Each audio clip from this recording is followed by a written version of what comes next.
Texans take an ugly one in Jacksonville, but the result is only part of the story. Welcome into Texans on Tap. I'm Brandon Strange with Charlie Palillo and Josh Jordan. Follow them on X at Palillo and at Josh Jordan 975 and read their work on sportsmap.com. Speaking of Josh Jordan, shout out to Josh for nailing the prediction almost on the nose. He predicted 24-20, but of course the Texans don't cover. 23-20 is the final. Texans defense was on skates in that fourth quarter, and that's how they allowed that backdoor cover by Jacksonville. In the big picture, the story of this game will be the dirty hit by Al-Shaair that took out Trevor Lawrence. But I think more acutely for the local media and fans, the conversation is going to be about how that play is emblematic of a larger issue with Houston. And I'll tell you what I mean by that. D'Amico Ryans told the media at the half, that's not us. We play smart. We play clean. That is just categorically false. That may not be what they strive to be, but smart and clean, they are not. Lance Zierlein made the observation on an X following that incident that he would have never guessed that a D'Amico Ryans coached football team would be so undisciplined every single week. And guys, that's just the truth. Awful penalties, missed assignments, slow getting plays called in on offense. What did you guys think of the Al-Shaair incident and all the reactions that followed? Shame on anyone defending it. That was a goon play. That was a punk play. And if this was 30, 40 years ago, you'd be saying, man, that guy was playing as if on a steroid rage, completely unhinged after the fact, still running around the field unchecked. Where's Texan security? It was an embarrassment. Will Anderson finally helping get him down the tunnel in the corner. It was a dirty play. It's the second week in a row Al-Shaair commits a personal foul. Last week, it was a runner clearly out of bounds. This was a quarterback in a slide position. And you know what? Even if he's diving forward, Al-Shaair launched himself a downward angle, a WWE flying forearm, and then you have helmet-to-helmet contact on top of that. It was a disgrace. He should be suspended because he's a repeat offender in the personal foul game, right? Fines are trivial. A $12,000 fine for a guy in a 3-year, $34 million contract. There's probably been something dirtier since, but that scored near on the scale. The play that popped to mind to me was in a playoff game 8-9 years ago. Vontaze Burfict, a chronic recidivist, cheap shot offender, Cincinnati Bengals. He might have altered Antonio Brown's brain. I mean, Antonio Brown's long had issues, but when he destroyed Brown with a flagrantly dirty hit in a playoff game, that, by the way, put the Steelers in the field goal range for a game-winning kick over the Bengals. Just an indefensible Al-Shaair penalty there. 40, 50 years ago, or maybe a little more recently than that, Buddy Ryan calls to knock the other quarterback out of the game. These are not the times we live in. CTE, fair play. What about the brotherhood of NFL players?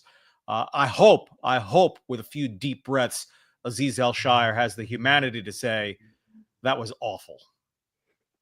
Yeah, I mean, it could have been worse. He didn't launch with his helmet into Trevor Lawrence's helmet. So I saw a lot of people making it seem like that was the narrative. It was more of a forearm, like Charlie was saying. If he just would have hit him a little lower with that forearm, hit him in the chest instead of the neck and head area, then maybe you have some kind of argument. You're still in trouble for hitting him when he's going into a slide, but at least you're not contacting the head area where everybody, kind of freaks out about for good reason. I hope he's not suspended for that. What's the Dolphins game, I guess, when they come back. I hope that's not the case, but the way everybody was talking about it during these halftime shows, it wouldn't surprise me at all if he is. I'll also say you notice quite a bit of a drop-off. When he came out of the game, the Jags were able to just kind of run the ball down the Texans' throat for a while that they weren't even really having to throw. So you really missed him. Also makes me think, is Christian Harris ever coming back? What is going on with this guy? I thought Mixon made a comment a few weeks ago about how he might be coming back soon. I mean, we're in the final stretch of the season. We haven't heard a peep out of him since training camp. So I just wonder if he'll be able to come back, because if you do lose Al-Shaair, it'd be nice to have another linebacker you could plug in there, even though he's not necessarily a middle linebacker, but he's a good player. So we'll see what happens with that one. But yeah, I noticed that fall off there. And then the ripple effect, right? We got lucky where Nico Collins took kind of an elbow to the side of the head later in the game. It felt like the Jags were trying to get a little revenge on some of the Texans players after that. So Nico took a hit. Luckily, he passed the concussion protocol, came back out. He was fine. Dalton Schultz jumped up in the air, and you could tell they were going out of their way to drive him into the ground. He had to come out of the game after that play. I was worried maybe he broke his collarbone or something like that. So that's something else you have to worry about. When you have plays like that, the other team is going to try and get some payback. And that's the last thing you need is somebody like Nico Collins to go down in a game against the Jaguars when you have playoff aspirations. Two quick thoughts. Christian Harris, if we didn't know better, you'd think he's an Astros pitcher. The way he gets hurt and you never hear from him, see him again. And secondly, to the hard hits list, someone get a memo to Henry To'oTo'o to stop taking out his own guys. Yeah. Yeah, or Lassiter for that matter as well. Some friendly fire against Jamie Ward. Lassiter just had a brutal game all around. I think it was Moose Johnson that implied at the half that maybe all of the antics from Al-Shaair after the incident were to make sure that he got tossed, knowing that there would be a target on his back in the second half. Guys, before we get going any further, I just want to make sure that we all see what Making It Happen says here. Hit the like and subscribe. So yes, do what Making It Happen says. You make it happen and hit like and subscribe for us to show support for this channel. We appreciate it. Guys, the Texans offense has been fighting against themselves in the second half all season. This week, almost the converse of that. 6 points, just 24 rushing yards for Houston in the first half, 17 points, 2 offensive touchdowns in the second half. What did you guys think about the Texans offense this week? Joe Mixon wasn't averaging a yard per carry through a quarter of the game. And in the end, he ekes out yet another 100-yard rushing game on the road, his 11th touchdown of the season thrown in there. Nico Collins just continues to hang up huge numbers every week. You know, I'm not saying he's peak Calvin Johnson quite yet, but the other team, the other teams know that he's by far the number one weapon and target in their passing game, and nobody can do anything about it.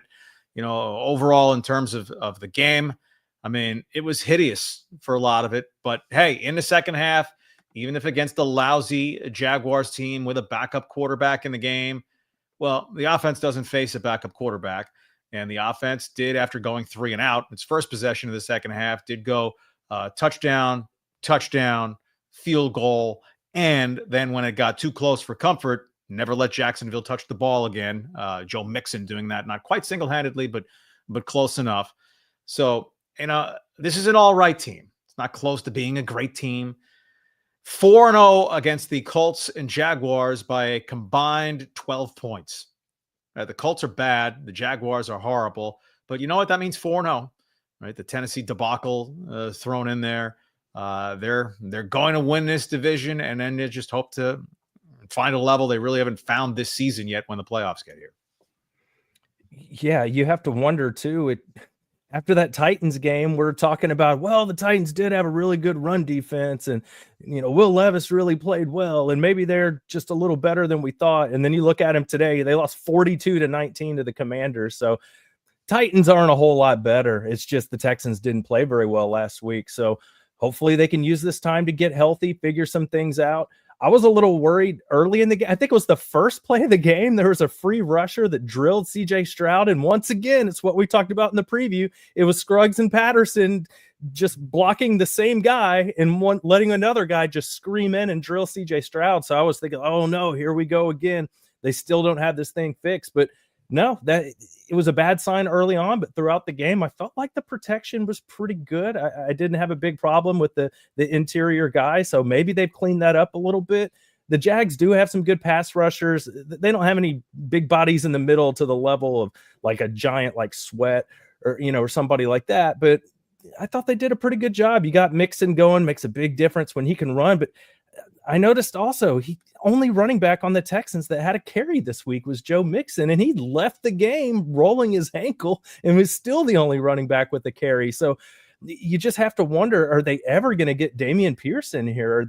They just must not have much confidence in him. And then finally, the passing game is Nico or basically nothing else. It was nice to see Dalton Schultz, 61 yards, 5 catches.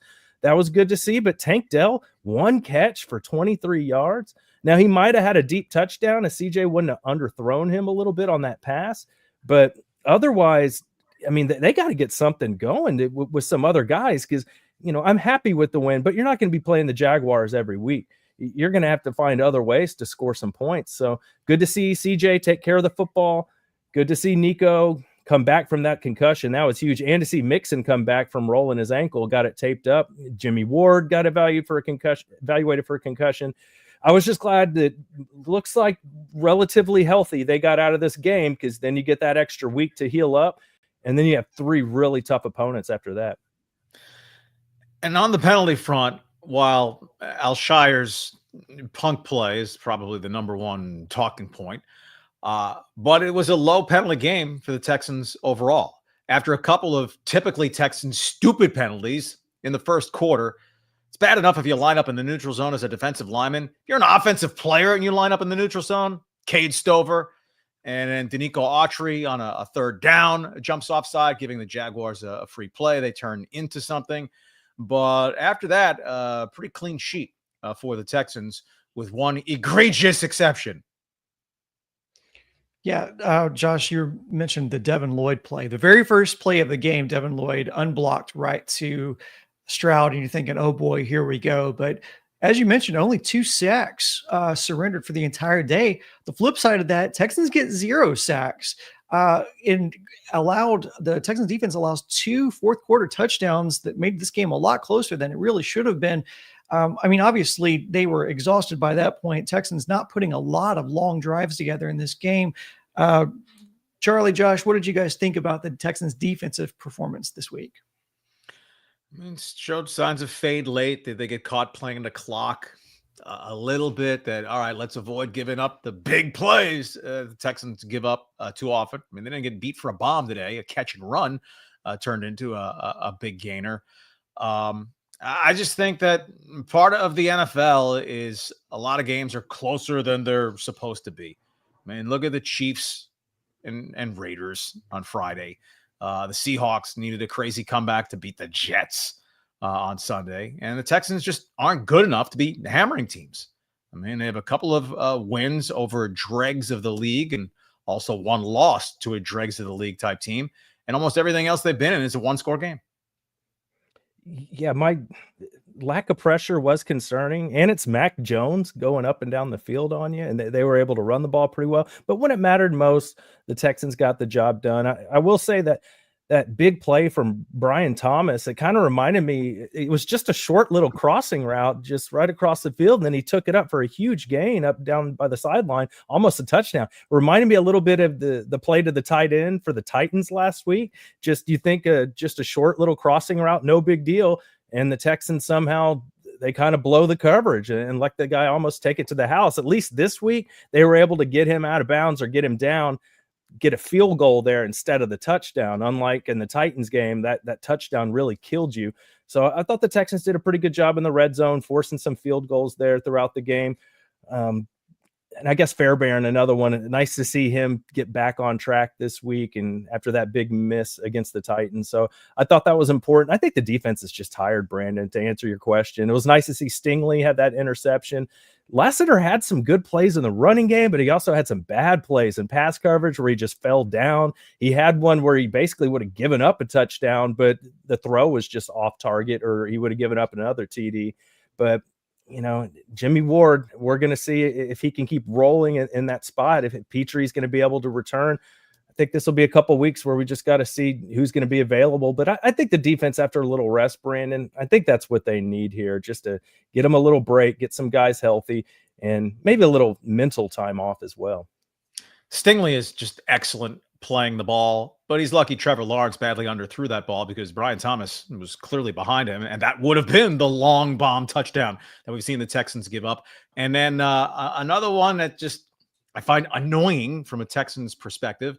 I guess credit sometimes has to go to the offense. They scheme and game plan too, but Thomas's touchdown, nearest defender is Neville Hewitt.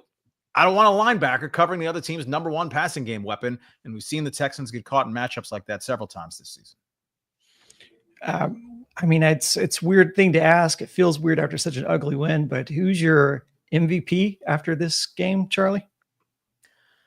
I'm going Nico. Anytime there seems to be a third and long, you're thinking, throw him the ball, give him a chance to make the play. And I figure the defense has to be considering the same thing. They're probably going to throw to Nico, try to let him make a play. And he just makes so many plays. Yet another 100-yard game for him. I mean, missing a chunk of the season, he could still wind up being a 1,500-yard receiver. So I'll go Nico Collins.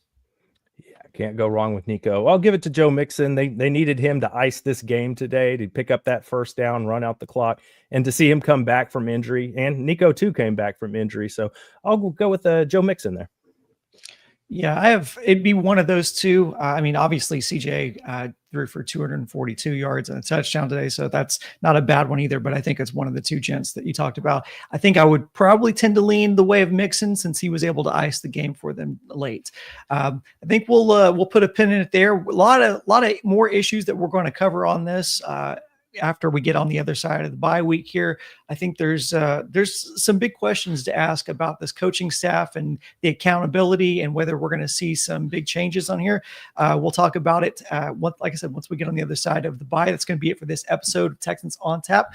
If you're here and you joined us, we appreciate you joining us late. Make sure you hit like and subscribe to the channel. Click those notifications so you know when we go live after every game. And for Josh and Charlie, I'm Brandon. We'll talk to you next time. Till then, go Texans.